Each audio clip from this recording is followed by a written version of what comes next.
여러분, 밀값이 폭등한다. 와, 여러분, 이게 사실일까요? 폭등이라는 단어를 쓰는 것은요, 어마어마하게 올라간다는 거예요. 어마어마하게 올라간다는 거. 예. 급등이 아니라 폭등이잖아요. 예. 폭등이라는 말은 놀라울 정도로 올라간다는 그런 이야기가 되는 거예요. 얼마나 올랐길래 그러느냐. 여러분 이거 한번 보세요. 연초 대비 밀값 상승률입니다. 무려 말입니다. 60%나 올랐습니다. 정확히는요. 59.94%가 올랐어요. 59.93%. 연초 대비입니다. 지금이 5월입니다. 5월. 연초 대비해서 60%가 올랐다는 것은 여러분 이거는요. 어떻게 생각하면 심각한 상황이라고 보여지는 거예요. 여러분 이거 한번 보세요. 실제입니다. 1월 3일 날 유럽 밀 가격이 톤당입니다. 274유로였습니다. 그런데 5월 16일 현재 438.25유로입니다. 이게 59.94%가 폭등한 수치입니다. 59.94%. 이게 여러분 시간이 말입니다. 지나면 지날수록 오히려 밀값의 폭등은 더 심각해진다. 이렇게 지금 보이는 겁니다. 이렇게까지 올라가면 과연 여러분 빵집 괜찮을까요? 국수집 괜찮을까요? 라면은 어떨까요? 칼국수는 어떨까요? 이게 뭐 천정부지로 올라갈 수밖에 없다는 거예요. 말이 60%지 여러분 60%가 오르면요. 우리가 상상하지 못할 가격으로 뛴다는 이야기가 되는 겁니다.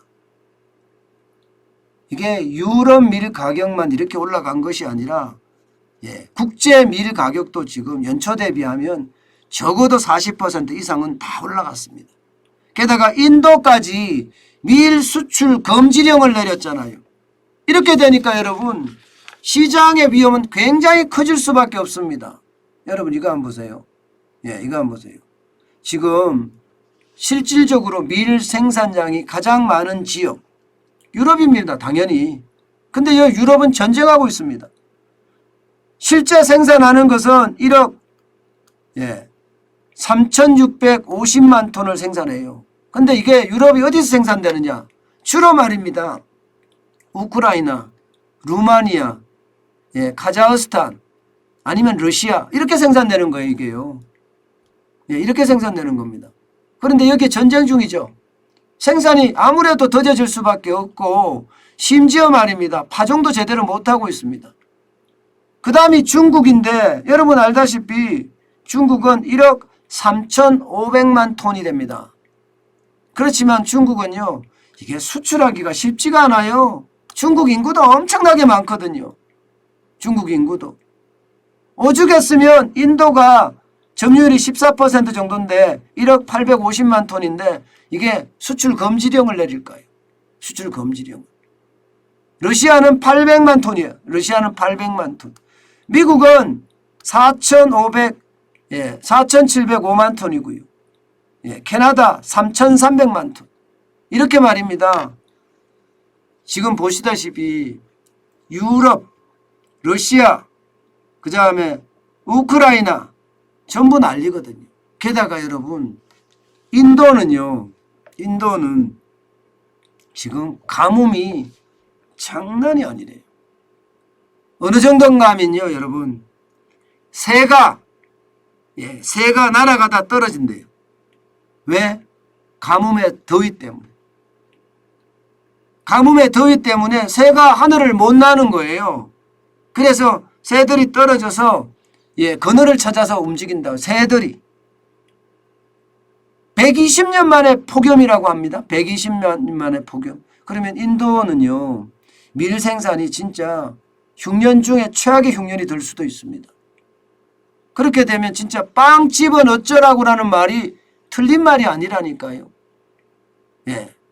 제가 어저께 우리 빵야빵야라는 우리 구독자분들이 구독자분이 빵집을 하고 계시는데 그분이 서서 본인이 말입니다. 국산 팥을 가지고 호미를 넣어서 단팥빵을 만들었습니다. 지인 단팥빵이라고. 그 하나에 2,500원 하더라고요. 하나에. 좀 비싼 거는 팥하고 다른 것이 더 들어갔을 때 뭐 밤이 들어갔다든가 그렇게 들어가면 이게 3,100원을 하고요.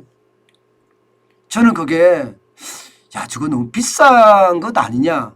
제 느낌이 사실 방송하면서 그랬어요. 그런데 오늘 제가 밀값을 조사를 해보고 이야기를 해봤더니 이것은요 비싼 게 아니라 앞으로 더 비싸질 수밖에 없다. 이런 생각이 들 수밖에 없더라고요. 참 이렇게 생각하면 여러분 앞으로 우리 물가 상상을 초월할 겁니다. 상상을. 빵값만이 아니라 제과점만 이런 게 아니잖아요. 편의점에 가면 과자 수두룩 갑니다. 밀가루로 만드는 거 천지예요. 그러면 과자도 다 오르죠. 우리 국민 간식이라고 이야기하는 라면 또 폭등할 겁니다. 라면. 진짜 장난 아니게 올라갈 거예요. 거기다가 칼국수나 국수나 이런 것들은 어떻게 해요? 지금은요 물가가 올라가는 게 시작점이라고 이야기할 정도예요. 앞으로 계속 올라가면요 대한민국의 소비자 물가 견뎌낼 수 있을까 싶을 만큼 올라갈 수도 있다고 합니다. 4월에는 4.8%가 올라갔습니다. 그런데 5월에는요 5%가 넘는다고 이야기하는 게 일반적입니다. 5%가 넘는다고 하는 게. 그 정도로 말입니다. 물가 상승은 어마어마하다는 거예요. 여러분 인플레이션은 이제 현실이 됐습니다. 우리는 그 현실에 어떻게 하면 적응할 것인가 고민해야 되고요. 그 고민의 끝은 반드시 말입니다. 합리적인 그런 결정을 하셔야 돼요. 왜냐하면 너무 올랐다고 소비 안 하는 것도 우리 경제에 도움이 안 되고요. 또 가게 입장에서는 밀가루가 엄청 올랐는데 난 못 올려? 측정을 할 수는 없잖아요. 그래서 합리적인 가격 저는 그게 어느 때보다 필요하지 않을까. 그리고 우리 일반 소비자 우리는요 거기에 대한 착한 소비 정도까지만 우리는 생각을 해야 되는 것 아닐까 그런 생각이 많이 들고요. 결국 말입니다. 인플레이션은요 앞으로 계속 갈 거예요. 그게 충격이 커질 거고요. 그것을 줄이려고 하면 실물을 가져가는 방법밖에 없습니다. 실물.